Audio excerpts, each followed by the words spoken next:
Well, thank you all so much for being here at the end for what is our traditional slot that I have had some influence in. I should point out, and Kai skipped this part of his introduction, I came to Disrupt 2013 not knowing these good people, and I was so influenced by a tale told by a man about a hammer, a nail, and Heideggerian philosophy that I decided to do my PhD. And so I took Kai aside, and most people would have said, well, what you want to do, Mike, with digital humans is ridiculous. But Kai went, wow, you're from the film industry. That sounds cool. Let's do that. That sounds like fun. I know nothing about it. Let's do this. Yeah, exactly. And so I became a PhD here, having already done my master's and undergrad in Sydney. So I want to be buried at Sydney. I love Sydney. Okay, so here's the thing. What we've done in the last slot over the years is do something that normally relates to digital humans or something to do with this sort of evolving area. Some of you were here the year that I did Digital Mic, which was a lot of fun. We've also had people talking about using immersive VR technology for post-traumatic stress disorders. We've also had people talking about avatar creation and automatic generation. And certainly a lot of my work and the work that the lab that Kai and I founded called the Modus Lab inside Sydney Uni focuses on this kind of work. In fact, we've just consulted and worked in a research project that converted an entire feature film from Polish to English, where every actor in the film had their face changed so that they were now looking to be speaking in English. So we took the actors, in some cases new actors, into a sound booth and got them to record the new dialogue.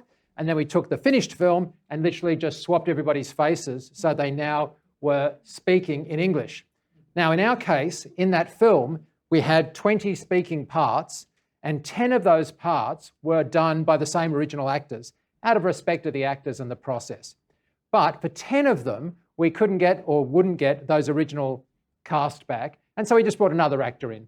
And so if you knew that person, you'd say, well, he seems to be speaking perfect English, but that's not his voice. That's not my friend. Of course, if you didn't know the person, that didn't really matter. But if you want to go to that level of having Tom Hanks looking like he's speaking in French, and you can't afford Tom to come back and redo his lines, or Tom doesn't speak French, or let's face it, it's just not sort of realistic, then you would need to do what we've done with faces, with voices. And that's what we're going to be listening to in 1 second from Grant. But before I do that, I'm going to divert and just do one other thing and thank Peter Moxham. And if we get a round of applause for Peter. Just a small gift for Peter. Peter all day long has been generating those digital images. And Peter, before we even got here, was so enthusiastic about the work that we did. And we were lucky enough to have his work featured in the Sydney Morning Herald this week. So he's just a great artist, and we really appreciate his generosity in helping us. Now back to Grant. So Respeecher is a company that Grant co-founded, and he will talk about that in a minute. But I just want to give you a little bit of background. Apart from the fact that Grant's an incredibly interesting guy, as you'll see in a second, I want to give you an idea of how reasonably unreasonable our request was to have him here today. Grant started his journey to come here right now last Thursday. I don't mean like yesterday, I mean like a week, 8 days ago, right? When he was in the Ukraine and managed to get from there under an American passport out to Poland, which took, I think, a day. And then he spent several days in Poland, then getting out of Poland to fly down to Australia. So huge effort on behalf of him. And as you're aware, in the current climate with the invasion, if Grant wasn't traveling on a US passport, he wouldn't have been able to leave the Ukraine because any males of fighting age aren't even allowed to leave the country.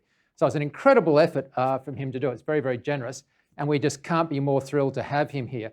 But Grant and his team is doing amazing work, as recognised by the Emmys that they've already won.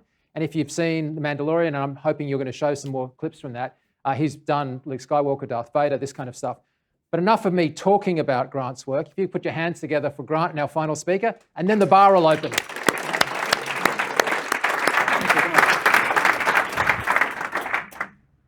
Yeah, all right, thanks for that introduction, Mike.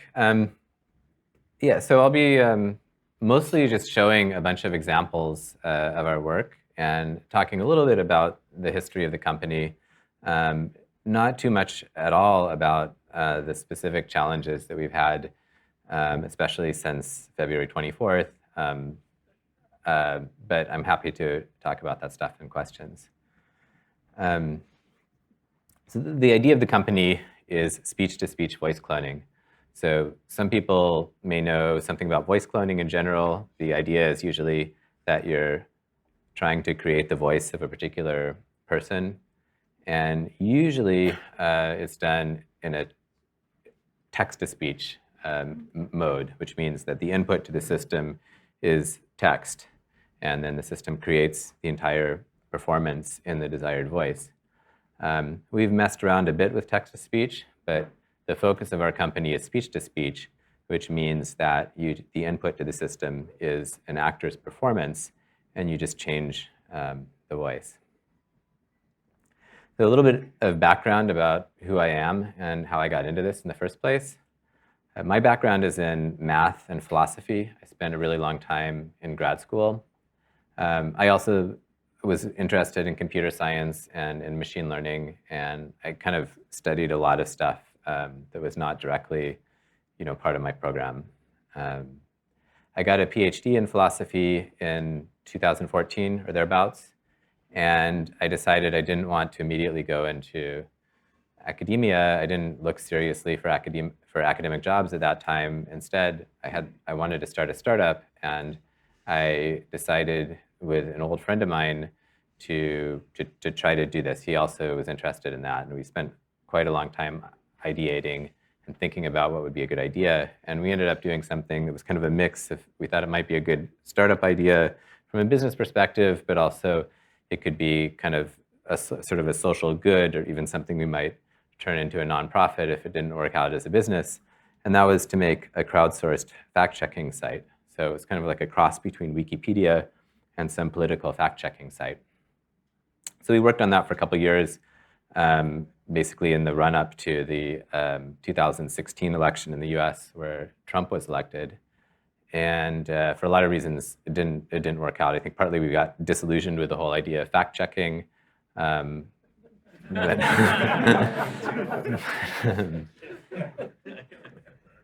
So for many reasons, we ended up letting that idea go by the wayside. But my friend, had been interested in a really long time in artificial intelligence and the work that had kind of the deep learning revolution that was kind of becoming known to the general public around that time, in like 2015. But he had been into it like long before that, before almost anybody had heard about it outside of a very small circle of people. And he got me excited about it. And so I was thinking about, well, what's the next thing that I want to do? And I thought, well, maybe it should be something in this space, something more high tech. As I'll tell a little bit more of the story of the early history of the company a little bit later. But I decided I wanted to make a synthetic audio startup. And part of the reason for that was that I thought it was really way more interesting to do something where you're creating audio or images or video or some kind of rich signal than to use artificial intelligence, say, for classification. Say, is there like a cat in this picture or not? Which was kind of perhaps the more common paradigm at the time. And I was interested in audio also because it seemed a little bit less popular and therefore maybe more interesting to me than a lot of the computer vision stuff that was happening. And then there was kind of a watershed moment, I suppose, near the end of 2016 when a model called WaveNet came out. And I guess a similar model came out at the same time. But what these models were able to do is, for the first time, they could create audio that was very realistic, that basically just sounded totally natural, but that was completely created by a machine. That you had a neural network that would just create the waveform from scratch. So it wasn't like processing an existing piece of audio and doing some digital signal processing on it. And this model could create text-to-speech that sounded very, very natural. Like now, today, I can say, well, actually, that model wasn't that great because there's been a lot of progress. But at the time, it just seemed like a quantum leap better than anything that had existed before in terms of naturalness of text-to-speech systems. So I was really impressed by that. I wanted to start something, maybe not text-to-speech. I thought, well, maybe we should do something a little bit different, so speech-to-speech. And I also was like, well, I've lived in Minneapolis with my friend for the last 2 years, and I'm kind of ready to go someplace else. So I moved to Ukraine. I thought maybe that'd be a good place to start a company. So I don't think I have any examples from the TV show itself, but I'd like to play a clip that interviews some of the creators of the show from Lucasfilm, where they discuss their work with Respeecher. Because when it's there, it's kind of fun and a point of discussion. But something people didn't realize is that his voice isn't real.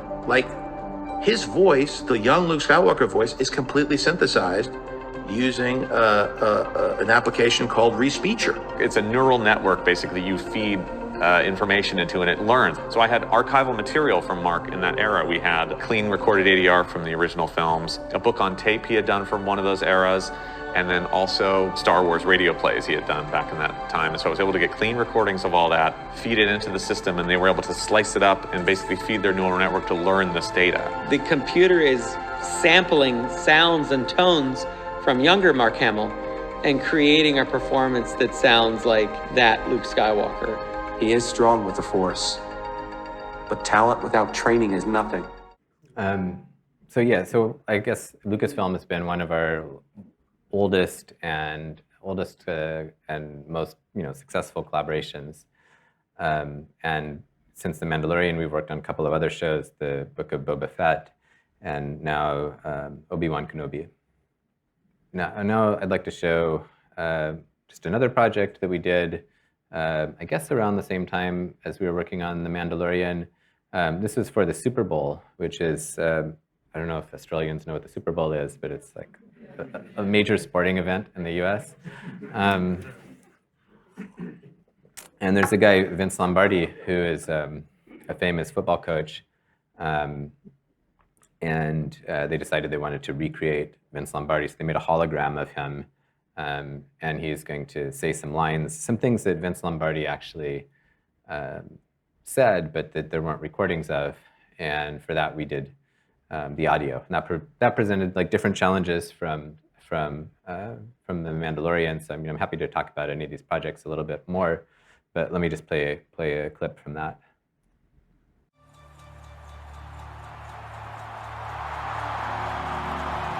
In the wake of the most tumultuous year in modern American history, we brought back the one coach that knew what to say when we've been knocked down. With 96 million Americans watching, the NFL wanted the 55th Super Bowl to be a moment to rally and unite the country. Introducing As One, the Lombardi comeback, an innovative approach to bring back Vince Lombardi, American football's most inspiring head coach, for a first-of-its-kind integration into the live Super Bowl broadcast. Proprietary AI software took weeks to analyze scarce hours of footage to replace a stage actor's face and mimic the nuanced performance. And his speech was compiled of famous but never heard before quotes. We brought these words to life with voice cloning technology that used machine learning to blend a computer-simulated voice with an actor's voice to achieve the most emotional and accurate delivery. Because it's not whether we get knocked down. Because it's not whether we get knocked down. Because it's not whether we get knocked down. The comeback crescendoed as the introductory film seamlessly blended into the live Super Bowl broadcast, coordinating with over a dozen in-stadium cameras, the Jumbotron, and directed attention to a virtual Coach Lombardi standing on the field, speaking directly to Americans for the first time in over 50 years. Because it's not whether we get knocked down, but whether we get back up as one.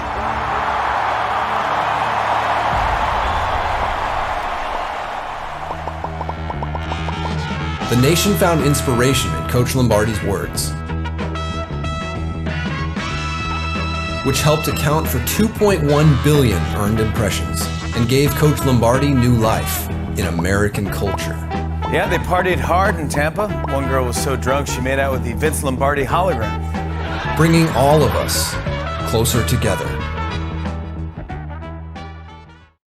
Yeah, so let me talk about a little bit more about the difference that I alluded to or mentioned at the beginning between text-to-speech and speech-to-speech, and why you might want to use one or the other in different cases. So text-to-speach is traditionally has an unnatural sound to it.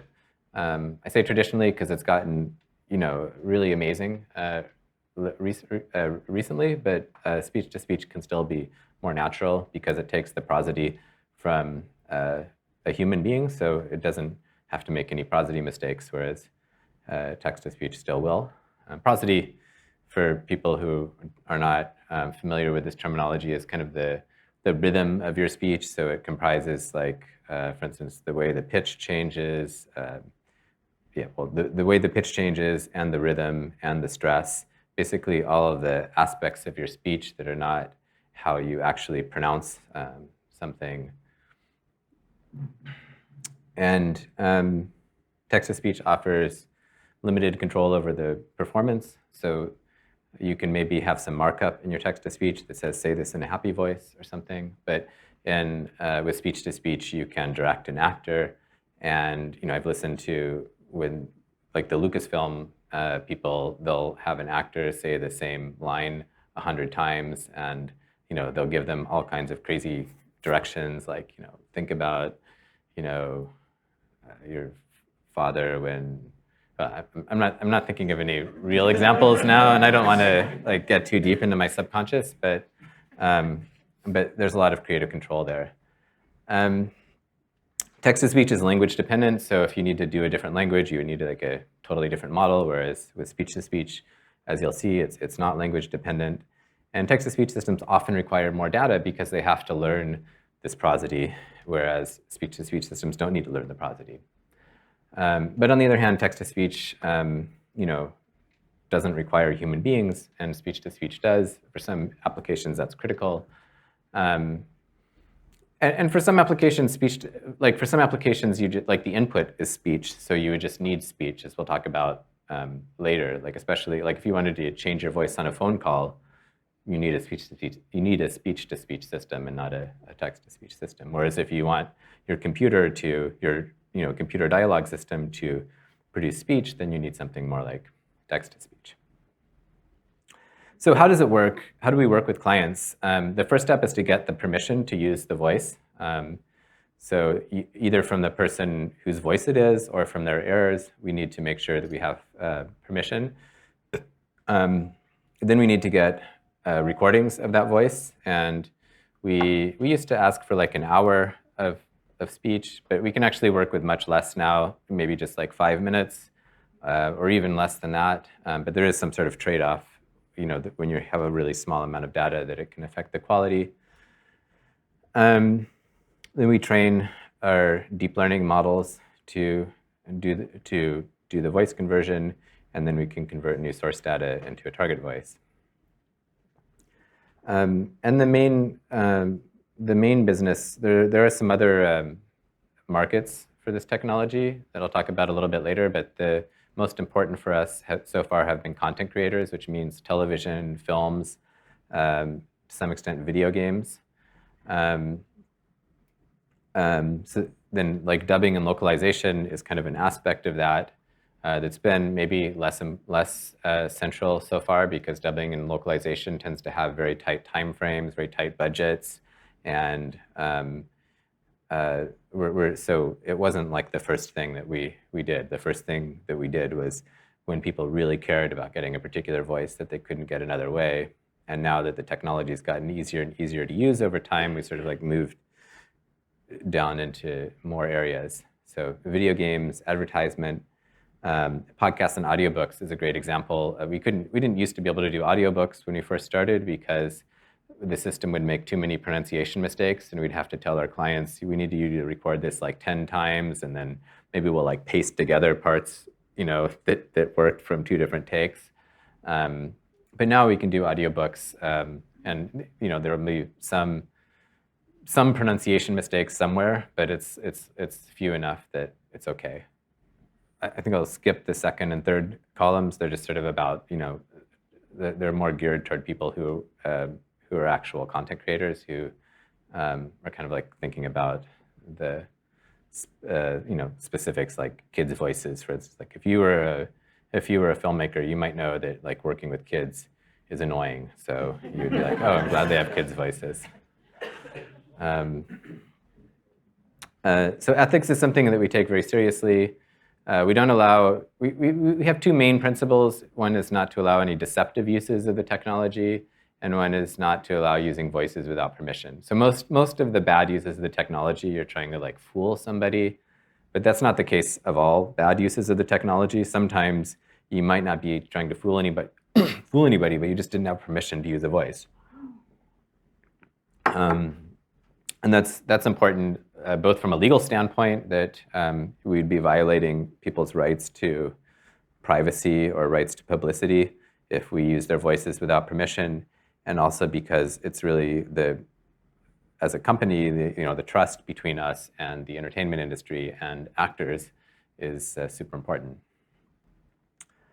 But we're also concerned, so we try to make sure that we don't do anything bad in terms of synthetic voices, but we also try to take seriously responsibility to do what we can to make it less likely that other people will do bad things with synthetic speech. That's difficult to do, but what we can do is we can educate people about the different ways that that the technology can be abused. So if they know what can be done, then if people know what can be done, they're less likely to be fooled. We can work on automatic detection of synthetic content. That's a hard problem, but it's something we're working on now, and we're hoping to have a Kaggle competition soon, where we would sort of get some help from the community to work on detection. And we'd like to work with content gatekeepers, like people like YouTube, who might host content. And what we think would be kind of ideal is if they would label content that contains synthetic media so that people would know that. And but to be able to do that, they might need automated detection, because they can't, otherwise how would they know, right? So Google, like we've had some talks with Google, for instance, and they're interested in this, but it's still like a very young thing. And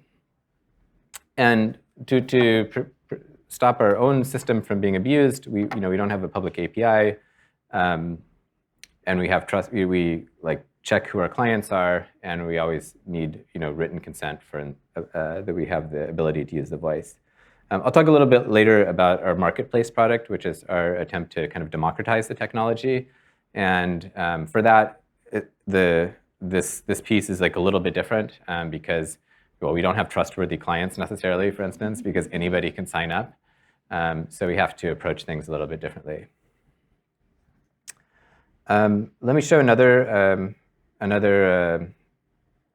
project now. This is a project we did with MIT. And the idea was to recreate a speech that had been prepared for Richard Nixon to give in the event that the astronauts sent to the moon didn't make it back. So yeah, we have won some Emmys at Respeecher, and it was actually for this project. Another project we have is this project with to recreate the voice of a famous Puerto Rican football announcer, nicknamed Manolo. So anyway, I think you got enough of it to get the idea. He just has this kind of like, and if you're this crazy voice, then he's very, very well known to Puerto Ricans. This is a clip. It's in Spanish. I don't think there's subtitles, but it's an interview with one of Manolo's family members about how she felt about seeing his voice recreated.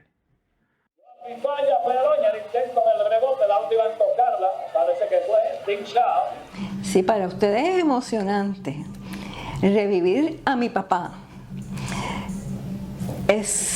No hay descripción, o sea, no hay descripción, porque la voz de papi es tan similar a lo que yo escuchaba en casa, pues que definitivamente es sumamente emocionante. Yeah, so let me just I have a kind of brief history of, maybe I put too much on this slide, but just to give you a little bit of an idea of the history of the company. So I told you a little bit how I got interested in this, but I have two co-founders, Dimitro and Alex, and they got interested in voice conversion, as we call it, or speech-to-speech, actually before I did. And they participated in a hackathon in 2015 in Ukraine. They won the hackathon. They created the voice of a famous Ukrainian singer who had died in a car accident. And people said, it was like amazing to hear him, his voice again. And then they took the system and they went to a bunch of Ukrainian film studios and they asked people, would you like this? Is that something you would buy? And what everyone said was, yes, this is like super useful. We would love to have something like that, but the quality of the audio is just not good enough.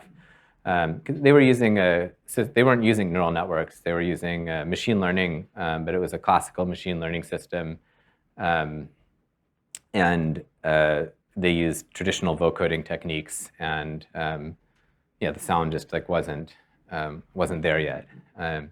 But when WaveNet came out, I guess Dima also saw this as an opportunity to kind of like revisit the system and make a better version. So then when I visited Ukraine, I was introduced to these guys by someone in the machine learning community because who said, you should talk to these guys because they're interested in something very similar to you. I was interested in accent conversion. I was thinking, let's change people's accents. So if somebody speaks with like a strong foreign accent, you could reduce that. So it's a slightly different problem, which turns out to be considerably more difficult that we're still interested that we would like to do, and we're still interested in as a company, but we started, with voice conversion. So then we kind of, in 2017, I was in Ukraine. We were kind of sharing ideas back and forth, and we finally decided to just start a company, which we did in 2018. In 2019, we got our first kind of big project for like a major Hollywood movie.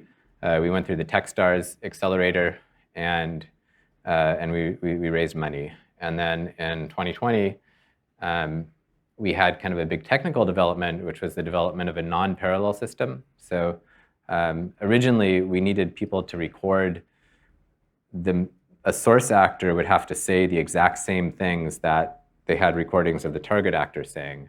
And so just to create a data set so we could train the model was like at least like a one-day process or sometimes more. And it was a huge obstacle for getting people to even try the system. But then we developed this non-parallel system that we use now, where all we need is some recordings of the target actor. And we don't even need, I guess originally we needed recordings of the source actor, but the source actor could say something else. Now we don't even really need recordings of the source actor. And then in 2021, we introduced Marketplace, this system I talked about for allowing anybody to use the system and not just enterprise clients. And then in 2022, as you know, there was an invasion of Ukraine. And we kept going, after a very brief period where people didn't know what was happening and a period of confusion. And we also started getting our first customers for a real-time system that we're working on. And here's just another singing demonstration. Let me just play quickly part of it. Hello, I'm Bogdan, a sound professional here at Respeecher. Today I'll show you how Voice Marketplace lets you to sing in a completely different voice from your own. I love to hear the sound of my own voice, but sometimes I like to have another choice. So I use the singing conversion feature of Voice Marketplace from Respeecher. Whoa. I love to hear the sound of my own voice, but sometimes I like to have another choice. So I use the senior conversion feature of Voice Marketplace from Respeecher. Wow. I love to hear the sounds of my own voice. This is also a cool demo.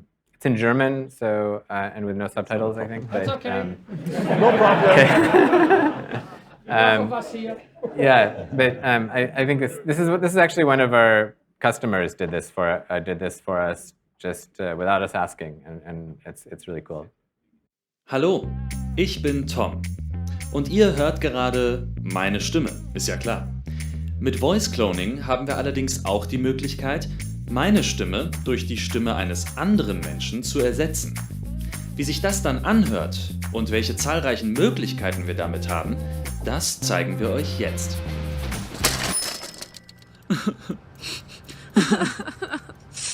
Mama, ich hab mir wehgetan. Oh Mann, Timmy, echt, wie oft muss ich dir das noch sagen? Du musst beim Fahrradfahren daran denken, deinen Helm anzuziehen, verdammt nochmal. Timmy, deine Mutter hat wirklich recht. Du musst deinen Helm anziehen. Hast du mich verstanden? Ja, okay, Papa. Dieses Voice Cloning funktioniert nicht nur gut, Wenn ich ganz normal rede, in ganz normaler Lautstärke. Ich kann auch ganz leise werden und ein bisschen flüstern, als würde ich euch ein Geheimnis erzählen. Oder ich raste ein wenig aus und werde etwas lauter. Verdammt nochmal, ihr müsst mir jetzt zuhören. Habt ihr mich verstanden? Mal schauen, ob das Ganze auch beim Singen gut funktioniert. Isn't she Lovely, isn't she wonderful? Oder klassischer Gesang vielleicht? Am Brunnen vor dem Tode. Da steht ein Lindenbaum. Also, wie ihr merkt, funktioniert das mit dem Voice Cloning schon erstaunlich gut. Und zwar nicht nur mit so einem teuren Mikrofon. Und in so einer Kabine, sondern auch einfach mit einem Handyvideo. Auch das funktioniert schon erstaunlich gut. Also wirklich eine faszinierende Technologie.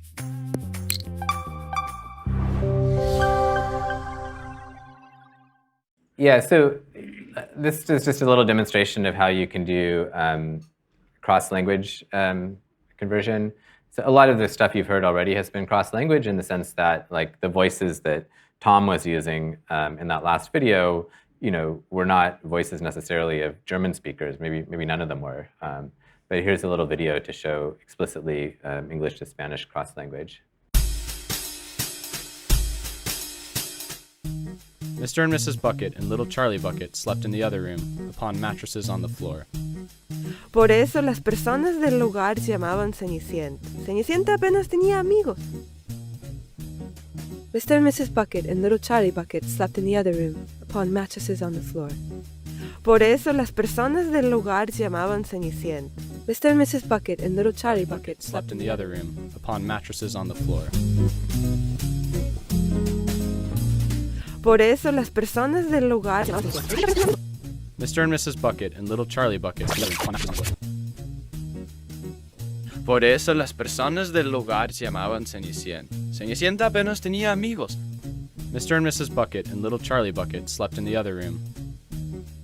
Por eso las personas del lugar se llamaban Cenicienta. Cenicienta apenas tenía amigos.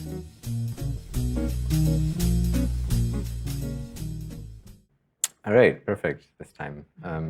This is another singing conversion, another cross-lingual singing conversion. And this is a collaboration, or not a collaboration, but this is something we did with Aloe Black, who he's a co-author of the song Wake Me Up with Avicii, who passed away. And he decided to do a multilingual version of that song.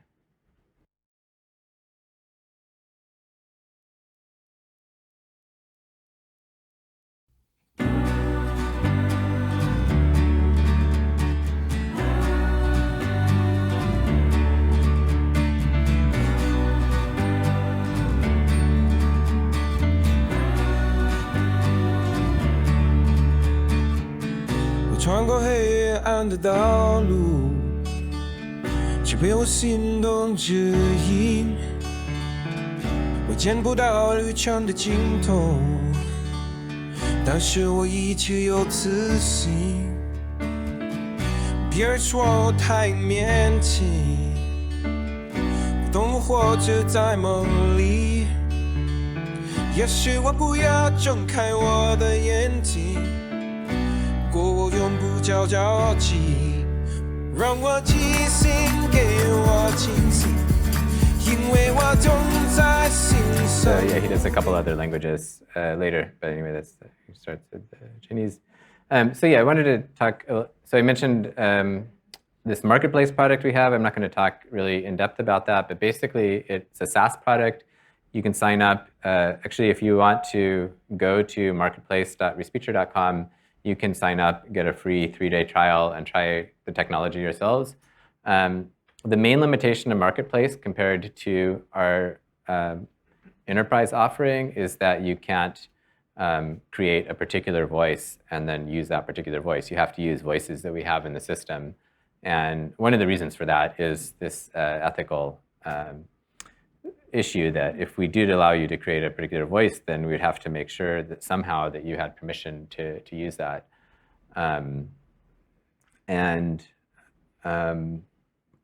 Yeah, and that's basically, but yeah, that's basically the main limitation of the thing.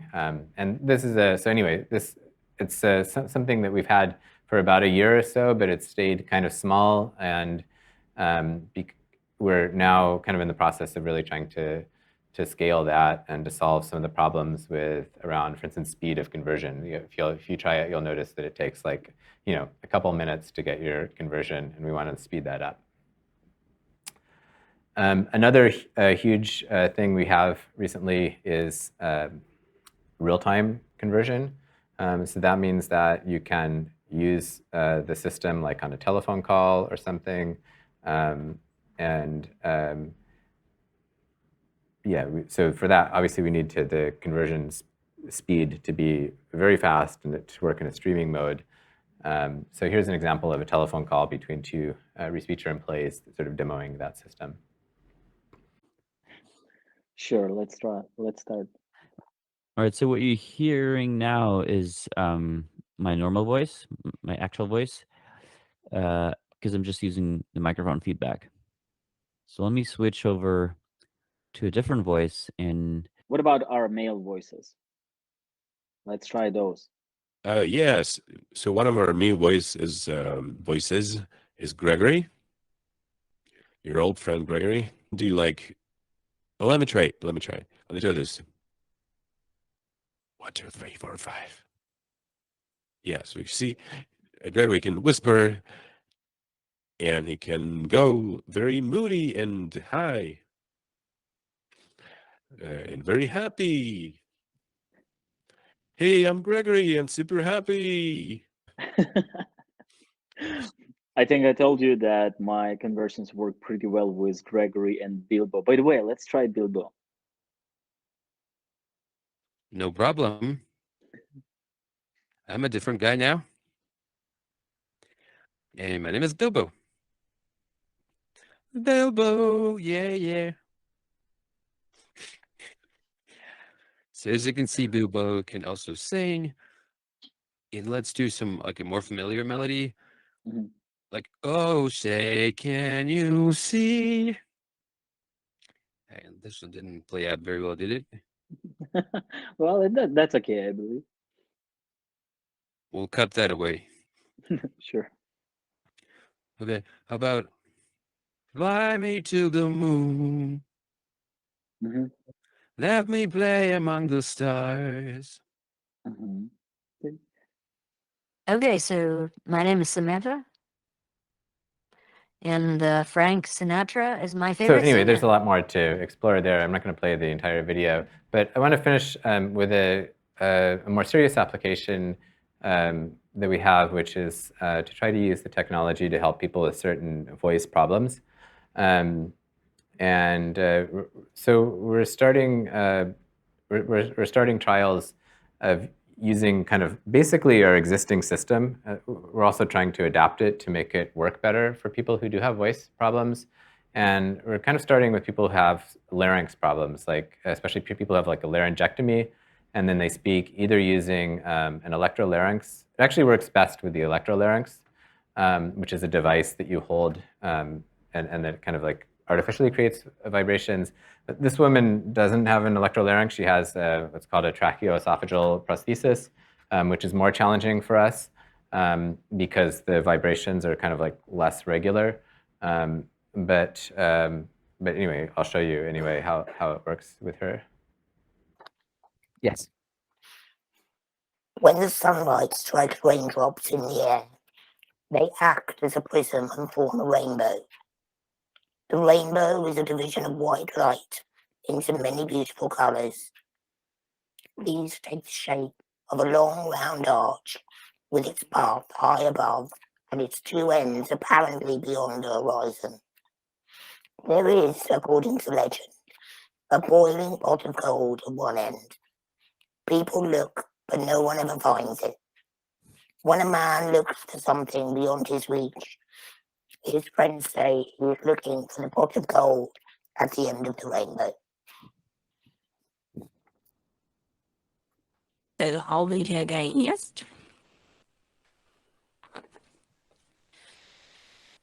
When the sunlight strikes raindrops in the air, they act as prism and form a rainbow. The rainbow is a division of white light into many beautiful colours. These take the shape of a long round arch with its path high above and its two ends apparently beyond the horizon. There is, according to legend, a boiling pot of gold at one end. People look, but no one ever finds it. When a man looks for something beyond his reach, his friends say he is looking for the pot of gold at the end of the rainbow. Fantastic. So that shows, yeah, basically it can improve the kind of the quality of the, the voice sounds much more natural, basically. And with the electrolarynx, it's even sort of more pronounced because it's kind of like this very metallic sound, and then it becomes just a very natural voice. So that's something that we don't, it's not something we're making money off of yet. It's not even something that is helping any patients quite yet. It's just in trials, but that's something we hope to turn into a real product soon. So yeah, that's so thank you. That's kind of what I had to say, and I'm happy to take questions on anything.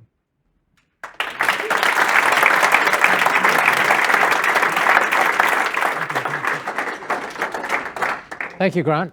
So we have time for some questions, a few minutes worth of questions before we open up the bar.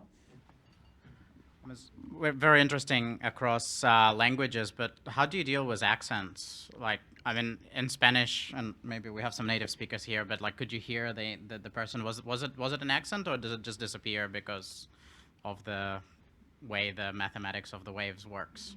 Yeah, well, in Marketplace, we have mixed reports from customers. So sometimes people do it cross-language and they tell us there's no accent whatsoever. Sometimes people say they do hear accents, but the Marketplace stuff is trained entirely on English. So when we have lots and lots of projects in foreign languages, and sometimes we have to do cross-lingual. And then we have other ways of training our models. Like, so if we need to do Spanish and we need to be really sure that there's no accent, we do have ways of doing that by sort of, training also on some English speakers, or also some Spanish and some, Just, I'm interested to know whether Mark Hamill got paid for his voice being used in that context, because I would imagine there's a new horizon there of actors scaling their voice work and all that kind of stuff and getting paid without actually having done anything, which would be, if I was them, I'd be immensely excited about. Yeah, so I think that's right, that we're not privy to the details of Mark Hamill's contract, but probably he did get paid. Yeah, I think that's kind of like something that is a real sales point for us, because a lot of actors are scared of the technology, and they're scared that it can take jobs from actors, but in fact, it can actually, as you say, allow people to earn money without actually having to do any work. Brian, if I could just add to that point. So we did the face stuff that's different from the voice stuff, but we did one whole feature film that's been done. We're about to start on a new feature film. It's been delayed because we had to wait till the SAG agreement was redone, because no one had in their contract whether or not their face could be changed. And to give you a sense of that, and it happens for voice as well as face, like imagine that you have a bad dub, right? So I'm talking and the lips aren't in sync, and you're like, okay, that's crap, but you don't think it's me crap. Now imagine I'm Tom Hanks and you put my voice in and my face, and now it looks perfect technically, but you just don't believe the performance. Now you think Tom Hanks is a bad actor. And so it's a big point that not only is it good technically and that the voice sounds great, right? But it's respectful to the performance, because otherwise you are literally hitting at the livelihood of the actor. And so it's a really complicated area that we literally just had to put the brakes on until we could get a new SAG agreement in Hollywood, which has now been done. So yeah, it's the industry is aware of it, and it's not a nasty thing, but it just took a moment for everyone to take a beat to think about the implications.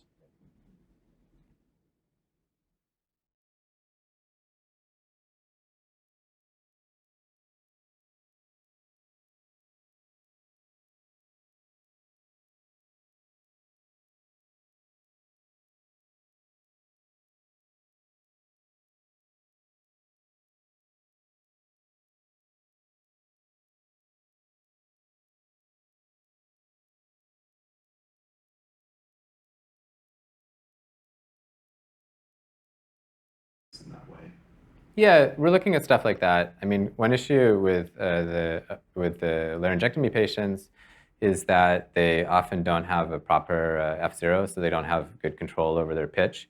Like if you use an electrolarynx, the only way you control the pitch is you have like some thumb control. It's not something you do in a natural way. And some people just don't do that well or something. So we've looked at stuff like, well, could we sort of create more natural pitch curves algorithmically? So first of all, amazed that you even made it here. So thank you so much for going to all the effort to share that with us. I'm blown away by the technology, especially when it comes to the foreign language stuff. This might seem like a really stupid question because you may have explained it and I missed it, but suppose I speak in English and I want to speak in Mandarin. Do I have to have it pre-translated, or is your technology already actually translating into the foreign language and then speaking it for me as well? Or do I have to have somebody else speaking it in Mandarin and then it translates? Yeah, we don't do any translation at all. And so you have to have somebody who speaks Mandarin. So for instance, for something like this Aloe Black thing, we just had to have like a different singer who actually was a Chinese-speaking singer. By the way, that doesn't detract in any way from my amazement in it. I was just curious whether you were already starting to translate me too. Because it's the end of the day, and because I'm friends, can I embarrass you by getting you to pull up the original Obama demo that you did, like with your, go on. Yeah, we can try it. So this is a demo. It's like the first demo that we did, I guess, in 2018. It's just a really significant moment. When I saw this, my jaw dropped, and I was like, "Oh man, I got to make friends with this guy." And we stopped showing this because we didn't get Obama's permission, actually.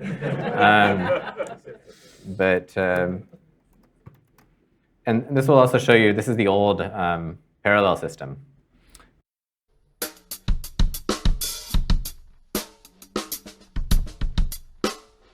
Hey guys, here's a short demo of our voice conversion technology. We'll be converting my voice to the voice of Barack Obama. What we've said consistently is that there has to be a political settlement to bring about genuine peace in the region. The system captures the idiosyncrasies of how I say something each time I say it. I can say the same thing many times. The same thing many times. The same thing many times. And each time the recording will be correspondingly different. This makes voice conversion suitable for applications where the result should have the personality and range of emotion of a real person. Thank you. So that's their old tech, right? Yeah. I mean, that's 3 years old. And so when you imagine they're trying to do that in real time, you're like just, so yeah, spectacular. Any other questions? Yeah. Just one last question. It's kind of in between both of you. Amazing, amazing tech. Thank you so much for making the effort to share it with us. And I'm so aware that over the years we've shared so much tech at Disrupt, Mike, the research that you do on digital humans, where you solve for facial expressions. Now we've got voice there as well. I want to look a bit towards the future. How far off are we from me watching?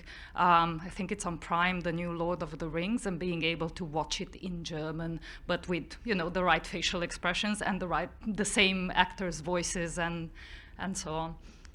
You mentioned Tom Hanks. Yeah, so I mean, yeah, I guess it is in between us. I mean, from the audio perspective, I think technologically that it's possible to do that now. You've seen our cross-lingual stuff. But it's more of like a social thing, like whether people really want to do it, whether the actors are comfortable with it. And I mean, you mentioned German. I mean, Germany has this very rich tradition of like dubbing actors. So for like all of the famous actors, the German public already knows some voice that's associated with that person that's not the American voice. So there's a lot of factors like that. More than technological factors, I think. But there's also technological factors, especially with the visual stuff that I was talking about with Mike the other day. Let me give you another sample of like why it's a more complex problem than it first appears. Like obviously there's tech stuff, but imagine that Kai is a famous star, so easy to imagine, and he is delivering a line in English. Now we want to put him into delivering that line in German. At the moment, we can put a subtitle down, right? So we're not going to get rid of subtitles because subtitles are good for the hearing impaired. But now we want to dub him, so we want to make somebody record it. So we get somebody who can actually speak a foreign language like I can't to dub it. So let's say we're doing kind of Korean and you can speak Korean for argument's sake, right? Now I'm the guy who's managing the process. I can't just give you a nice script conversion of what Kai said in English for you to read in Korean, because in the dubbing process, I have to notice how many times Kai opened his mouth and try and give you scripts where the words kind of fit. So right away, I'm insulting the scriptwriter because I can't translate the intent of the script because I'm trying to get words that are kind of matching his mouth movements. So I have to bastardize the script for the Korean actor to give his voice. If I'm doing the subtitles, I have to do the same thing because you've got to be able to read the darn subtitles. So if you've got a fast repartee, you can't put the full translation because the audience doesn't have time to read it. So now we're doing that. Then you have to kind of mumble the words a bit so it looks like the way Kai was delivering it. And so the Korean actor, is sort of having trouble even emoting it correctly. And of course, the director isn't involved in the process. So the director's taken out of the loop, the scriptwriter is upset, and the actor isn't involved, and it doesn't look very good, and the audience thinks it sucks, and no one goes to see it, right? Now, if you could do a process where it was respectful to the actor, respectful to the script, respectful to the direction, like somebody could direct the actors to do it, that's really important. And then there's other considerations. When the actor is delivering their lines, the new lines that we're going to maybe sound convert or use, there are some real considerations there. And the Polish actor that we were using, who is like the Academy Award winning like Uber actor of Poland, like he's done 38 films and teaches acting, method acting, and he has a PhD in acting, right? So when I was talking to him, I was like, oh my God. But he was saying, look, there's a whole lot of physicality in his performance and a whole lot of nuance in the subtext of what he's doing that we need to carry over. And so it's important that in that Obama thing, right? Like, I don't know, I mean, I don't. It just seemed like Obama, even though it was absolutely your timing, right? And so you weren't trying to impersonate Obama, which I think is really critical. It sounded like Obama without you being a parody or impersonation of Obama, right? And similarly, from the vision point of view, we want to do similar things. We don't want it to be a parody because, as I said, we want it to be faithful and have the subtext, because as all our acting friends here would know, if I'm filming a two-shot and you're delivering a line, I may quite often be on me for my reaction, and it's the nuances of what I'm saying that let the audience understand, oh, they're saying one thing, but he means another, right? And so there's a lot of complexity there in this process. So the work that Respeecher's done, which I respect enormously, is trying to get that point that it is performance-based. So, and the stuff we've been doing with Faces, with our friends Pinscreen in Los Angeles, who are our engagement partners, same deal applies. So at one level, it's like you see a demo, but when it works, people just don't know what they're looking. So to answer your question, when could you see the film? If you're in America right now, today, because there are films now on certain very large streaming companies that I can't name, very large, that if you just happen to press the right button mathematically on the right day, it'll show you the version dubbed. If you press the same button in next door, it mathematically may randomly give you the version where all the faces have been neural changed and all the voices have been changed. They call it A/B testing. Not that I'm saying that publicly.